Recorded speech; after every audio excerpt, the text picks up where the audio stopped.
অভি, একটু আমাদেরকে জানাবেন, আমরা আমাদের প্রান্তিক সহকর্মী যারা রয়েছেন তাদের সঙ্গে কথা বলছিলাম, সেখানে আসলে অবর্ণনীয় অবস্থা, ফসলের যে পরিমাণ ক্ষতি হয়েছে, এই যে ভারী বর্ষণ এবং যেই মৌসুমী বায়ুর প্রভাবটি হচ্ছে সেটি কবে নাগাদ কাটতে পারে?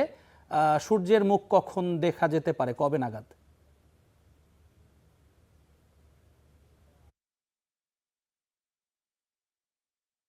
সঙ্গে আমাদের কিছুক্ষণ আগে কথা হয়েছে, তিনি যেটা বলেছেন যে আগামী 2 থেকে 3 দিন পর হয়তো টেম্পারেচার বাড়বে, তখন এই যে বর্জ্যসহ বৃষ্টি হচ্ছে সেটি কমে আসবে এবং একই সঙ্গে আবহাওয়ার পরিস্থিতিরও উন্নতি হবে। অর্থাৎ এরকম আশঙ্কা রয়েছে আরো 3 থেকে 4 দিন।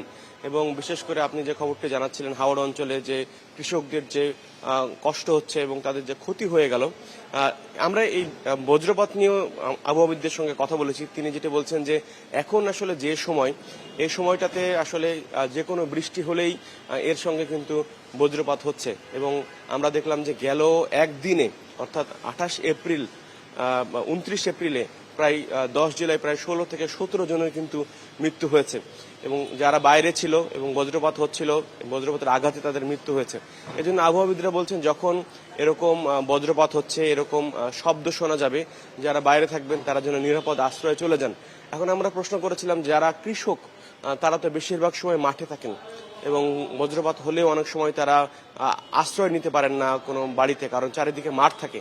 তখন তারা কি করবেন? তো তিনি বলেছেন যে উঁচু যে ঢিলা বা উঁচু যে কিছু জায়গা থাকে মাঠের পাশে, সেখানে গিয়ে তার পাশে আশ্রয় নিতে অথবা শুয়ে পড়তে, এরকম একটি পরামর্শ তারা দিচ্ছেন।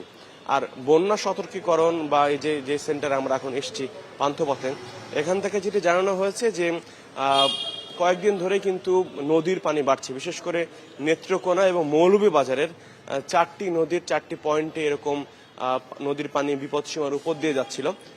গতকালকে আমরা তিনি জানিয়েছেন যে তারা দেখেছেন যে এই নেত্রকোনার যে নদীগুলো সেখানকার পরিস্থিতি এখনো অপরিবর্তিত, তবে মৌলভীবাজারের নদীর পানি বিপদসীমার নিচে দিয়ে এখন যাচ্ছে। আর নতুন করে হচ্ছে হবিগঞ্জের সুতা নদী নামে একটা নদী আছে, সেখানকার পানি বিপদসীমার উপর দিয়ে যাচ্ছে। এখন আমরা যে আবহাওয়া এখন দেখছি বাইরের পরিস্থিতি, এখন কিন্তু রোদ উঠে গেছে এবং সকাল থেকে আমরা দেখছি যে রোদ আমরা দেখেছি তাতে মনে হয়নি যে গেল কয়েকদিন ধরে এই যে বৃষ্টি হচ্ছে এবং বজ্রসহ বৃষ্টি হচ্ছে। তো সকাল থেকে আজকে আমরা রাজধানীতে অন্তত রোদ দেখতে পাচ্ছি এবং আশা করছি যে পরিস্থিতি দ্রুত উন্নতি হবে এবং কৃষকদের যে ক্ষতি হচ্ছে, মানুষের যে ভোগান্তি হচ্ছে, এই ভোগান্তি থেকে মানুষ মুক্তি পাবে। জ্যাভলিন। অনেক ধন্যবাদ আপনাকে অভি।